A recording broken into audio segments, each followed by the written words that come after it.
Había una vez una mujer anciana, viuda, que tenía una hija. Las dos vivían juntas en su rancho y cada vez que la madre le decía a la hija que tal vez era hora de que se casara, que esta mujer quería tener nietos, quería tener un yerno que pudiera acompañar a su hija en su vida, la hija en general buscaba excusas para que no, hasta que empezó a buscar, digamos, razones, ¿no? Que no se quería casar con este vecino, que no se quería casar con este otro, que si ella se tuviera que casar, ella tal vez se casaría con un hombre que tuviera todos los dientes de oro, menos las muelas de atrás, que las muelas de atrás fueran de plata.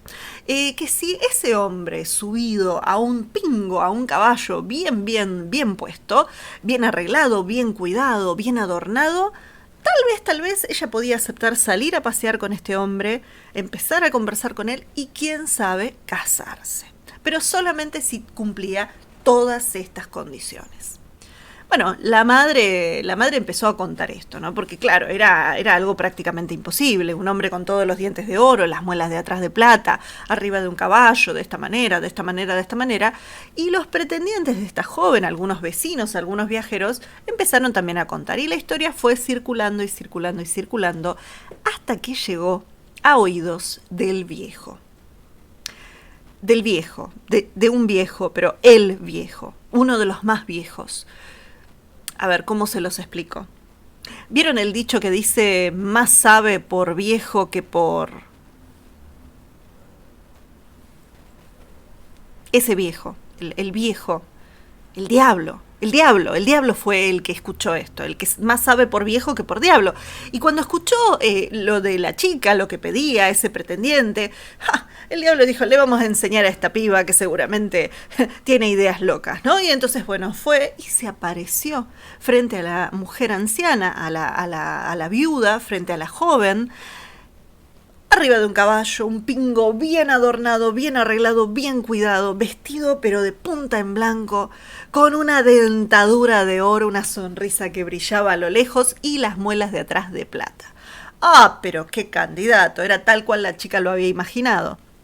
La invitó a pasear, la joven aceptó porque, claro, ella había puesto estas condiciones. Y bueno, fueron a pasear una vez, fueron a pasear otra vez. La verdad que era un hombre muy encantador, empezó a conquistarla a través de lo que él le decía, lo que la llevaba, lo que compartían. La joven empezó a fascinarse un poco y terminó aceptando casarse con él. Se casaron, vino la fiesta, llegaron los invitados, se hizo la gran celebración, la noche de bodas y después empezaron, digamos, la vida de casados. Vivían en el mismo rancho que la madre de la joven, pero como en una casita aparte, en una especie de tapero ranchito aparte, ahí en esa misma zona, muy cerca de la madre. Y, y ahí estaban, excepto que a la noche, cuando él se quedaba profundamente dormido, el marido de la joven empezaba a arder. O sea, literalmente arder. O sea, las llamas lo consumían, llamas, fuego que salía y que cubría toda la cama. Y aunque no quemaba nada y no la quemaba ella, ustedes imagínense ella sentir calor, sentir ese calor, abrir los ojos y darse cuenta que estaba completamente cubierta por llamaradas de fuego. Y que su marido profundamente dormido, ni mosqueado. Cuando él se despertaba, el fuego desaparecía. Y la joven todas las noches le empezó a pasar lo mismo. Todas las noches. No podía dormir. No podía dormir de la impresión. Tenía miedo de que si se movía en la cama se quemara o que pasara algo peor. Porque, bueno, podía llegar. Eso era malo, pero podía siempre pasar algo peor. Hasta que finalmente un día la madre le preguntó a la hija por qué estaba tan ojerosa. Si es que era que el flamante esposo la tenía noches en vela o qué. Y la chica empezó a decirle que no, que pasaban cosas raras en la casa, que a veces si él de repente le daba un ataque de hipo se convertía en algún animal o en alguna bestia, que a la noche sí era un marido apasionado, pero después estaba aún más ardiente cuando dormía. Y le terminó explicando qué quería decir esto de que su marido estaba en llamas. Y cuando la madre de la joven escuchó todo esto, ella también era una mujer vieja, así, ¿no? Como este dicho de que más sabe por viejo que por... Y ató cabos, ¿sí? Sumó, dijo, ajá, así que esto y esto y esto y esto y esto y esto y esto. Pero por las dudas le dijo que esa noche no cerrara a la joven la puerta de su casa, así que cuando se fuera a dormir la dejara entreabierta. Y así fue que esa noche, cuando la joven se fue a dormir con su marido entró en profundo sueño y empezaron a salir las llamaradas de fuego, la suegra se acercó a la puerta de la casa, miró por la endija, espió y sí, efectivamente, la cama estaba ardiendo en llamaradas de fuego. Prácticamente toda la casa, hasta el techo, estaba ardiendo. Y entonces la mujer, al día siguiente, le dijo a su hija y a su yerno que tenía que hacer un viaje al pueblo a buscar algunas cosas que necesitaba, que iba a volver ahora dentro de unos días y que cuando volviera hicieran una reunión, algún almuerzo así de festejo, del reencuentro. Y agarró sus cosas, agarró unas velas que tenía en su casa y se fue al pueblo a buscar unas cuantas cosas. Pero sobre todo se fue a buscar al cura del pueblo para pedirle que bendijera todas las velas que ella tenía.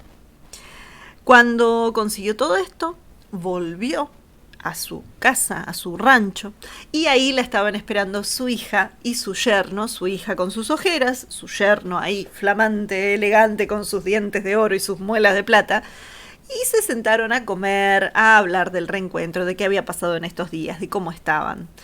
Y ya para después del almuerzo, en la hora de la siesta, la chica empezó a tener sueño, se fue a dormir. Y se quedaron la suegra y el yerno ahí conversando, ¿no? La suegra con unas velitas al lado de ella, prendiéndolas porque decía que eran velas perfumadas o alguna cosa así nueva, de estas cosas que a veces trae la gente de las tiendas de los pueblos. Y el yerno ahí también, bueno, conversando, cebando mate.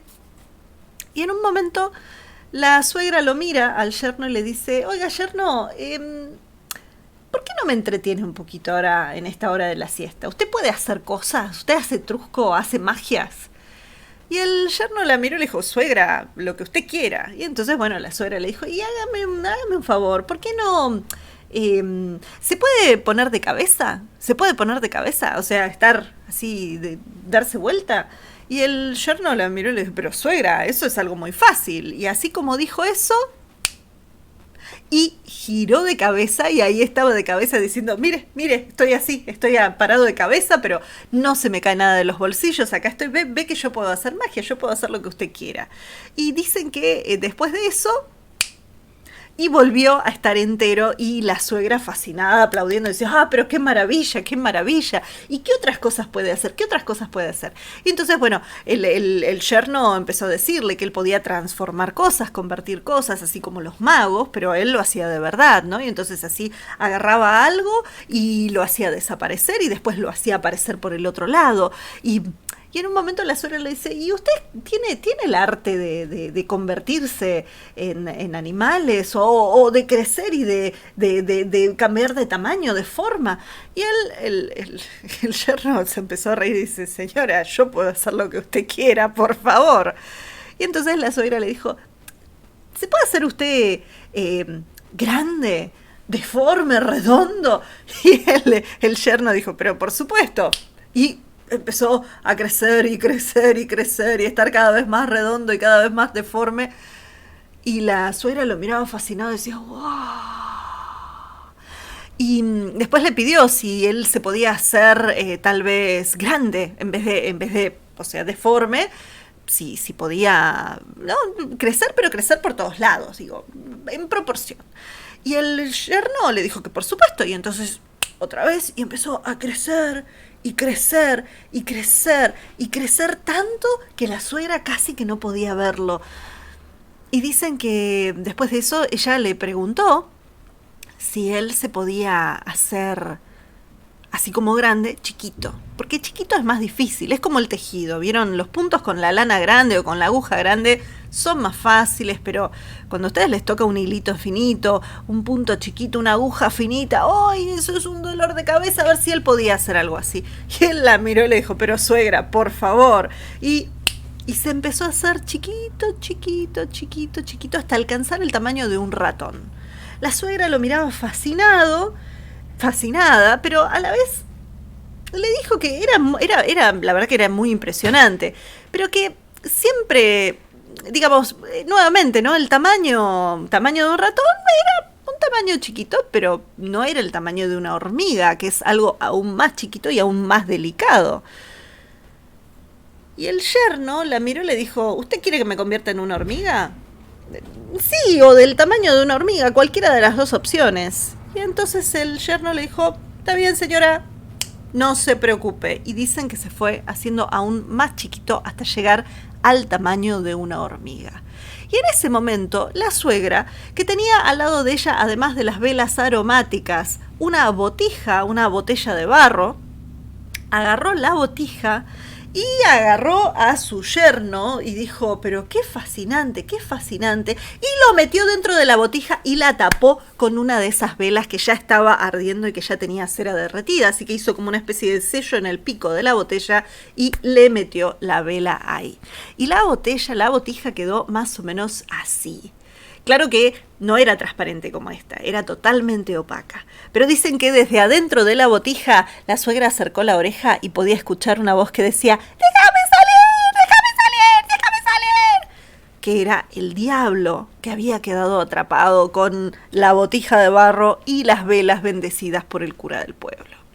Y después de haber hecho eso, la suegra agarró la botija, miró para un lado, miró para el otro, se fue hasta el arroyo cercano y ¡pac!, la tiró al agua y ahí se fue la botija nadando, flotando por todo el camino. El arroyo se conectó con el río fue empujando la botija aún más y dicen que así terminó en otra parte totalmente lejos de donde originalmente el diablo había estado viviendo con su joven esposa.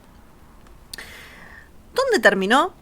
Cerca como de una especie de digamos, un quiebre ahí en el fluir del río, digamos, quedó medio apretado o empujado contra la costa, flotando ahí, como en la costa, ¿no? Y un pastor que estaba ahí cerca, que estaba haciendo pastar las ovejas de su patrón, lo vio, la botella, y le causó gracia, ¿no? Se acercó a ver qué era y escuchó desde adentro de la botella, y claro, levantó la botija y adentro de la botija, porque claro, no podía verla, no era transparente, dentro de la botija escuchaba esa voz que estaba pidiendo auxilio y que lo dejaran salir y entonces, y desde adentro más gritos todavía diciendo ¡no me muevas, déjame salir! Y finalmente terminó diciendo bueno, ahora te dejo salir. Y sacó la vela, miró y claro, ahí adentro había un hombrecito del tamaño de una hormiga, que estaba todo apretado en esa botija, pero contra el fondo de la botija, no estaba cerca del pico. Y cuando el muchacho, el pastor, lo vio, dijo, bueno, ahora te dejo salir. E iba a inclinar la botija cuando el diablo empezó a gritar desde dentro, no la inclines todavía. Limpia primero la botella, porque lo que necesitaba era sacar toda la cera que había quedado como sello alrededor de la botella, había que limpiarla por fuera y por dentro, que no quedara ni un poquito. Si no, el diablo no sabemos cómo iba a terminar.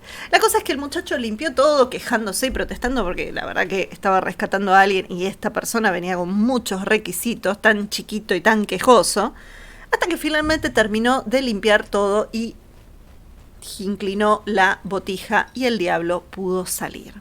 ¡Qué persona más chiquita!, dijo el muchacho. Y le empezó a pedir que por favor lo dejara en el piso y cuando lo apoyó, el diablo volvió a crecer a su tamaño normal. El muchacho le preguntó cómo había terminado dentro de esa botija. Y el diablo le dijo, fue mi suegra y ojalá que ella y mi mujer se vayan a alguna parte, no me importa dónde. ¿No? Y con eso ya como que rompió cadenas con su familia política.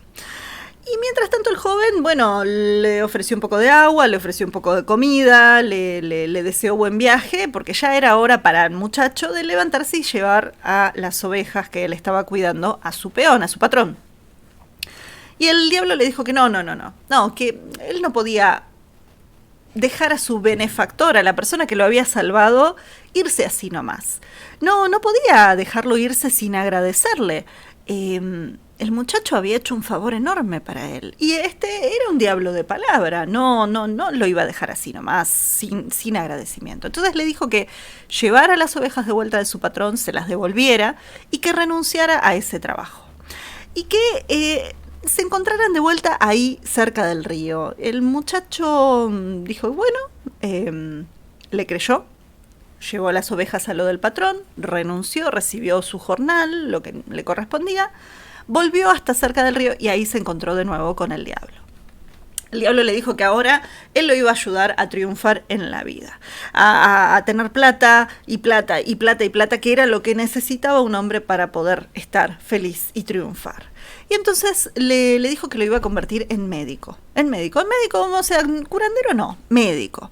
Le dijo que consiguiera ropa de médico, que se consiguiera una valija de médico, que se consiguiera un sombrero de médico, que se peinara como un médico y que el diablo lo iba a ayudar a curar a gente muy importante. La primera persona que el diablo enfermó fue a la hija de un rey. La hija de ese rey empezó a sentir una picazón que le molestaba por todas partes del cuerpo y no había nada que la solucionara, no tenía forma de sacarse esa picazón.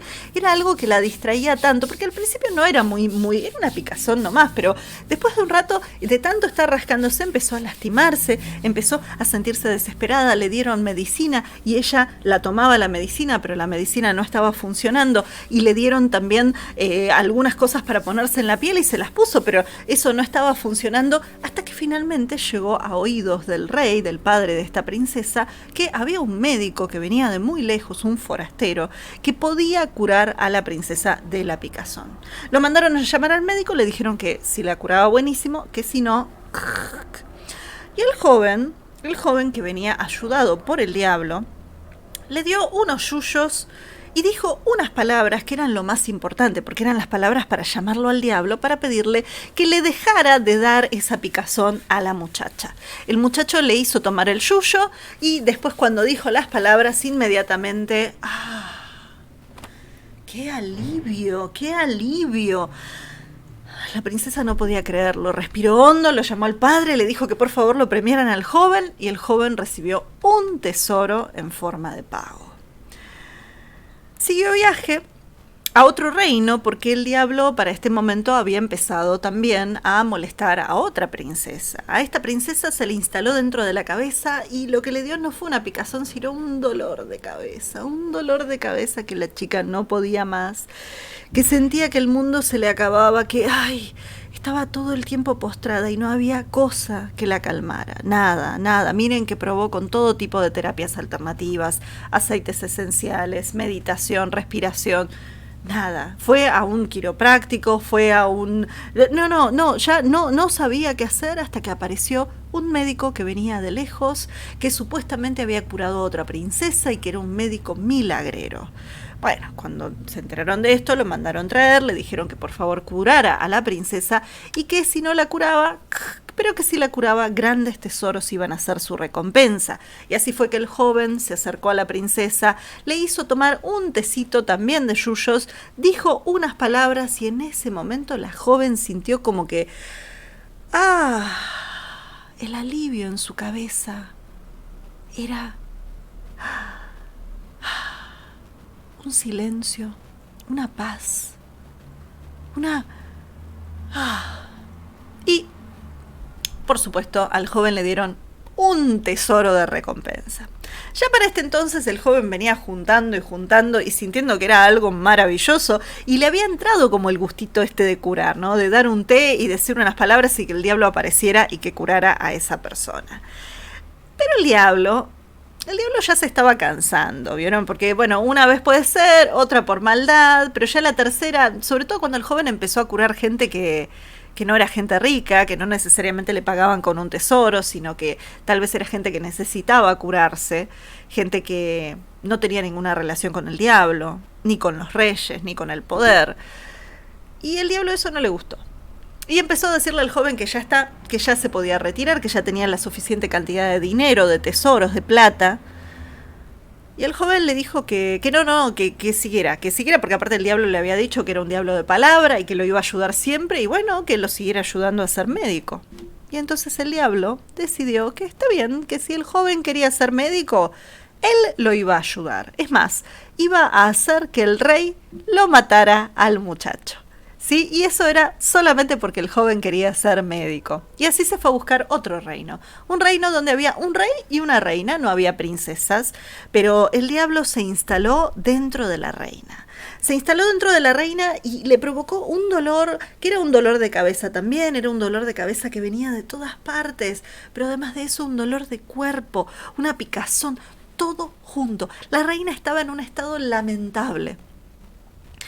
Y mandaron a llamar a ese curandero que venía curando milagrosamente a un montón de gente, ese médico viajero. Y vino el joven. Y cuando se encontró con la reina en ese estado tan lamentable, lo mandó a llamar al diablo. Dijo las palabras, pero el diablo no apareció.